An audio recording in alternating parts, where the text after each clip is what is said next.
This video is Ivy League college student questions. I've had a bunch of questions sent to me in the comment section or emailed to me from college students at Ivy League institutions or similar type places, University of Chicago, Stanford, all these other big fancy colleges.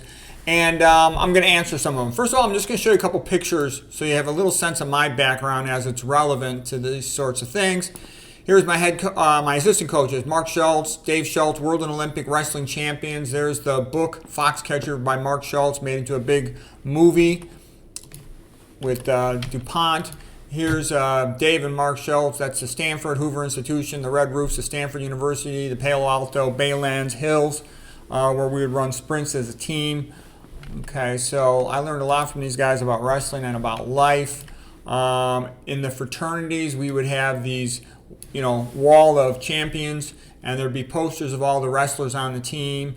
This guy right here, Dave Lee, was a national champion, All-American. Mark and Dave Schultz, national champions, All-Americans, world champions, Olympic champions. Okay, so I was like low man on the totem pole. I mean, I was student athlete of the year at Stanford. I set the all-time record for victories in a season, but these guys were a lot better than me.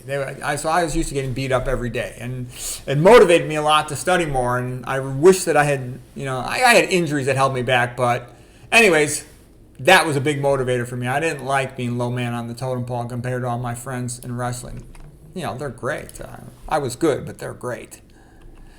Okay, this later on was my magic bathroom that was real helpful to me for studying.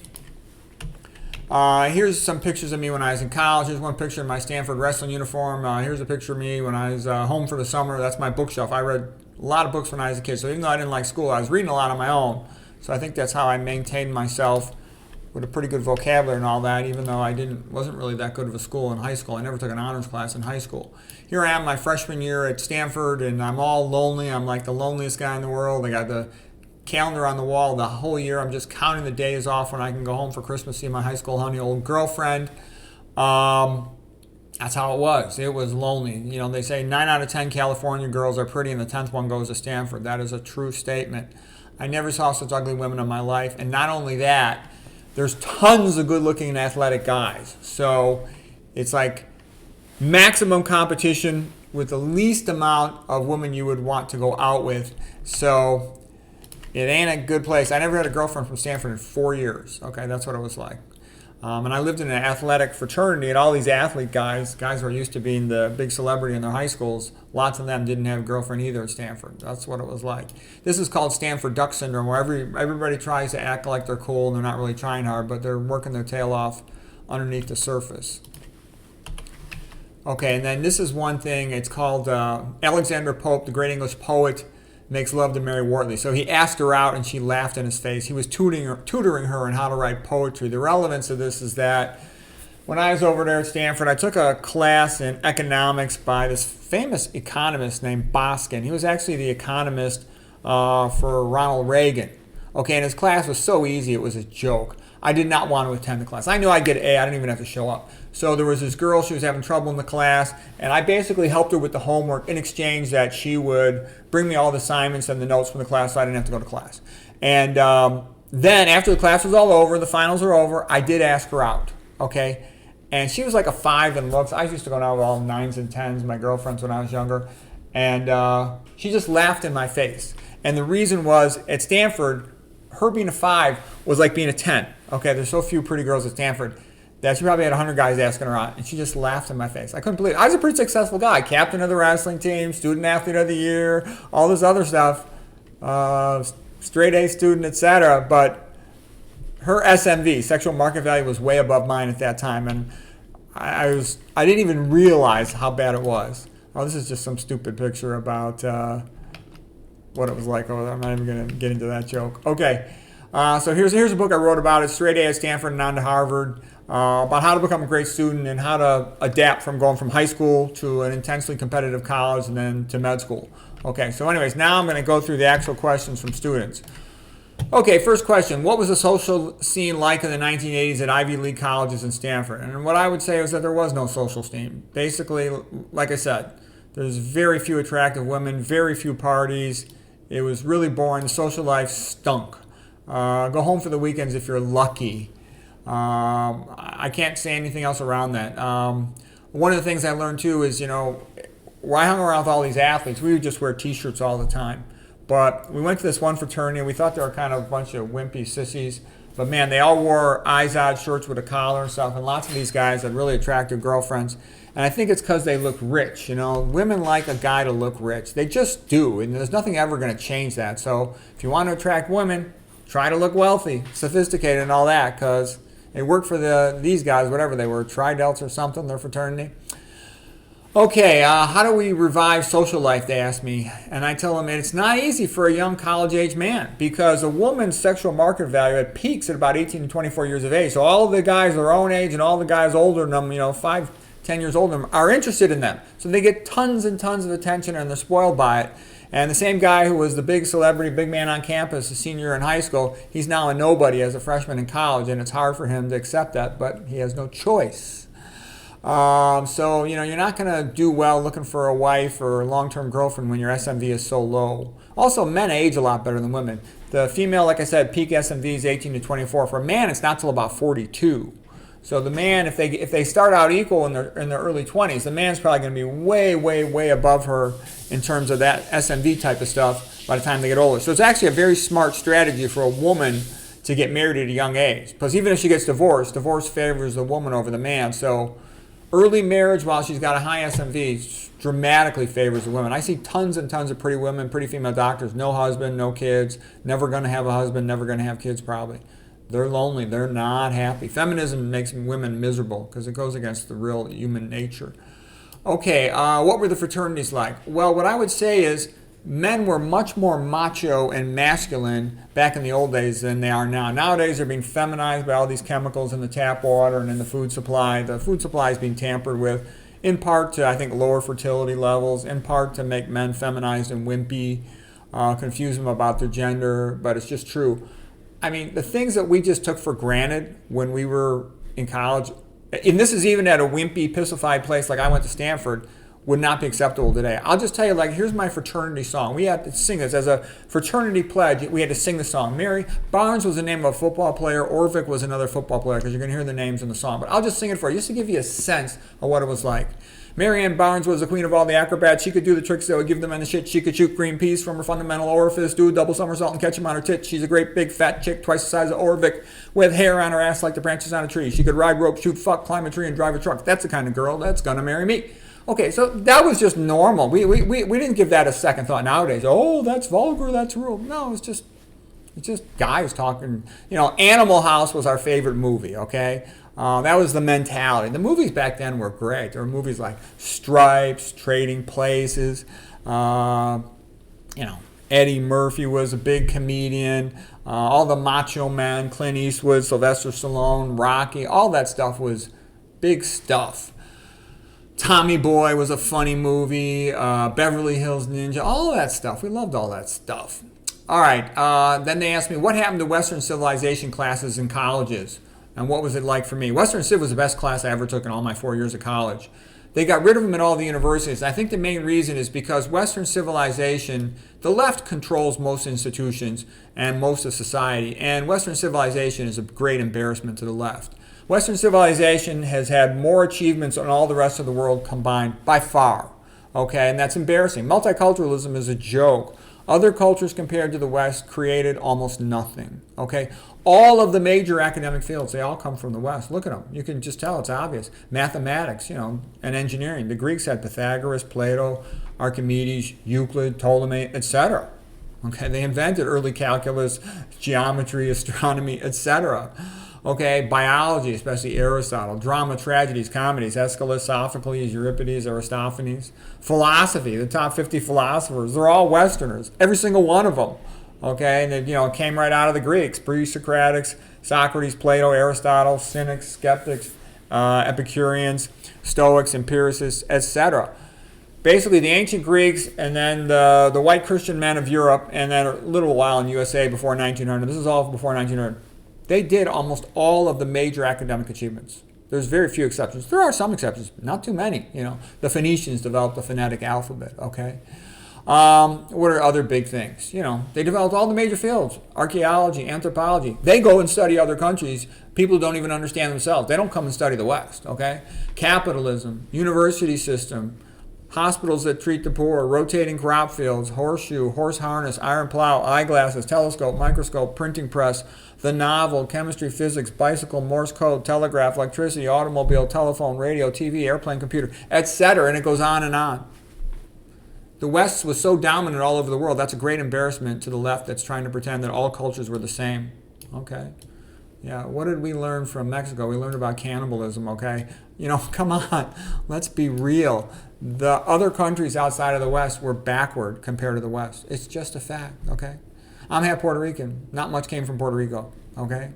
I'm half Irish. Not much came from Ireland. Even though Ireland's part of the West, Ireland was so poor and England was always kicking their butt.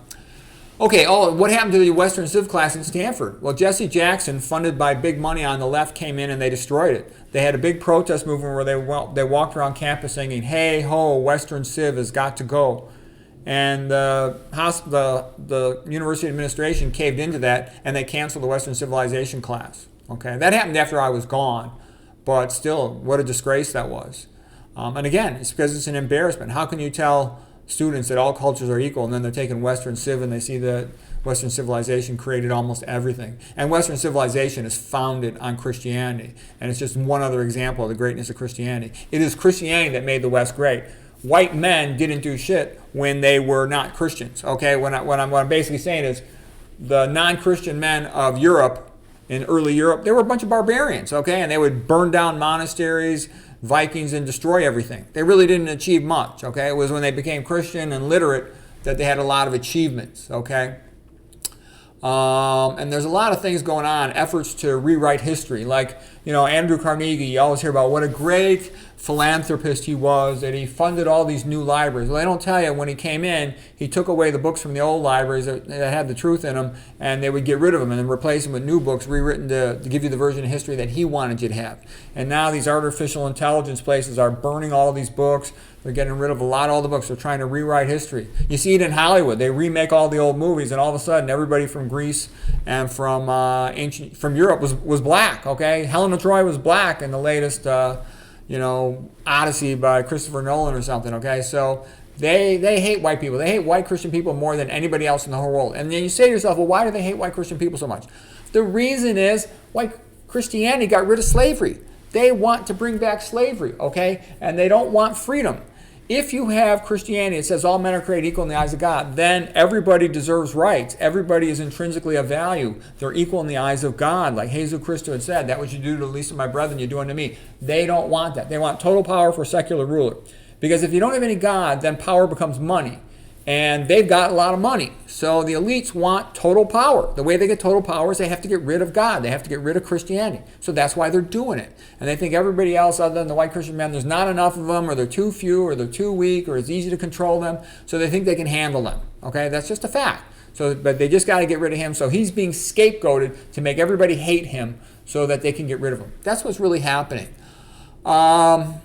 And for example, when you hear coalition of the fringes, what that means is they're trying to make everybody feel like they're disenfranchised and that the way they'll solve all the problems is by hating the white Christian man. So that's what they tell all the women with feminism. Hate these guys. That's what they tell all the minorities. Hate these guys. That's what they tell all the rare gender things. Hate these guys. As if that's a solution to their problems. It's a way to unify all of them as a coalition to get rid of him. Because once he's gone, all of the rest of them, in the eyes of the rich elites, the billionaires, they consider them helpless and incompetent or too few in number, easy to control. That's how it works, okay? It's just a fact, okay? And then what is the broom? The broom is the idea of opening the borders, bringing in tons of Muslims to just beat the crap out of the white Christians and, R-A, and then you know what comes next, the letter P, and then you know what letter comes next, the women, and just destroy their societies, beat up the men, get rid of them. That's the goal. That's what's already happened in Europe. Many European countries are already far gone. They're not going to exist anymore. And you know what's coming next? They're going to burn down all the churches. That's a fact. They're going to execute all the Christians. That's a fact. It's obvious. This is what's happened before in these sorts of situations. Take a look in China. Take a look in Russia. This has happened before. This is not like something new, okay? After World War II, I heard all these stories from people where they would survive World War II by going off into the woods, into the forest. Well, that's not going to happen anymore. Because why do you think it's a coincidence that hundreds of fires are happening in the forest simultaneously in Europe and Canada, etc.? No, they're getting rid of that option that macho men can go live in the forest. No, there's not going to be any forest, okay?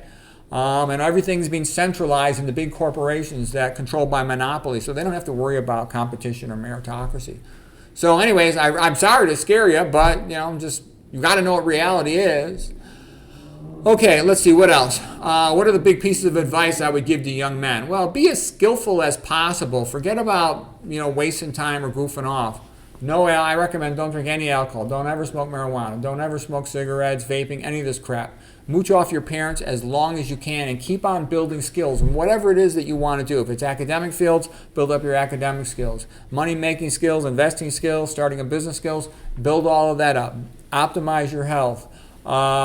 Maintain friendships and circles of friends and connections so you can help each other. It's so much easier, faster, and cheaper to work with friends than lousy corporations. For example, if you ever need a lawyer, lots of lawyers, they intentionally make their clients lose, because if they lose the first hearing, they go to the next hearing, and it's often far away, and you have to pay them tons more money. So if you have lawyers, a friend that's a lawyer, they can be your lawyer, or they can recommend a lawyer to you that will be loyal to you, so you won't get so ripped off by that, okay? And for all kinds of other things, it's helpful to have friends. Social skills are very important. It'd be nice to have a job on a computer that you could work remote from any location you want, not always easy to do. It'd be nice if you owned enough land to have your own little family farm and live off the land and keep as far away from the big cities as you could. Nice, not easy to do. Try to find a place that respects meritocracy and be high-level skill. Unfortunately, monopolies don't care about meritocracy because they don't need talent because they've already got control of the market. So they often play lots of games in their hiring, their human resources and whatnot. Diet advice for college students. Well, eat, primarily whole plant foods, eat organic. Study food tampering. A lot of food's being tampered with. They're putting all kinds of toxic stuff in the food. We already know tap water's got aluminum, it's got fluoride in it, it's got all these estrogenic chemicals and plastics in it. We already know there's a lot of tampering going on with the meat supply. There's even tampering going on with the fruits and vegetable supply. So you really have to try to keep track of food as best you can and study it from a bunch of different sources. And try to keep aware of that because it's a big problem. It's kind of scary. What are my thoughts on AI? I think AI is mostly bogus. By that I mean I think it's going to be used more for surveillance than for anything else. I think it's being used as an excuse to fire tons of people from their jobs, and then they're going to force them into terrible situations. It's that thing about the cities that are 5 + 5 = 15, you know what I'm saying? That many minutes, okay, and they're going to treat the people like dog crap. That's what I think. They're going to be like camps, okay, with not a lot of freedom and mobility. That's what I see that heading into. Let's see, what else? What is the future of the West? Well, right now it's collapsing. It doesn't seem like anybody that has any ability or power or money is defending it, and there's a lot of powerful, rich, intelligent people trying to destroy it. So the West isn't looking good. I'm hoping that USA might survive. It seems like there's some significant number of powerful people in the USA that are trying to keep the USA to survive. I hope it survives. I hope it does. I hope freedom survives somewhere in the world, because Europe's 3/4 gone, and USA is about 40% gone. It's not totally gone. So if the USA is saved, at least there'll be somewhere in the world for freedom and meritocracy and culture and sophistication and beautiful things like painting and sculpture and art and literature and cathedrals and Christian music. I hope it survives. In a sense, I write about all this stuff. I'm like a monk in a monastery trying to keep this information alive. That's why I write hard copy books too. Who knows if all these YouTube videos are just going to be deleted, I don't know. I hope not, but I don't know. And then they ask me, how do you build the right mindset as a young man? Well, you just, get your degrees, but don't just get a degree. Try to be educated, sophisticated as possible in your areas of interest, whatever that might be. Finance, business, farming, computer programming, whatever it is. Learn about making money. Learn about sales, because if you got a company, you don't make money unless you sell something. You're going to need money for lots of things in life. Keep reading every day. If you read every day, you'll automatically be in the top 10% of educated people, because about at least 80%, if not more than that, about 90% of people, they never read after required stuff for high school and college. Again, like I said, have good social skills and business skills. You're going to need them. Be a good person. Whenever somebody interacts with you, always be fair and give them good service, if not great service. And over time, you get a reputation as being a good person to deal with, somebody who's fair and competent and is win-win. And that will all build over time. But keep pushing yourself to develop. Just don't waste any time and keep developing yourself. And anyways, I could go on forever here, but I hope that's a good little introductory lecture to help you. Anyways, that's all I got for now.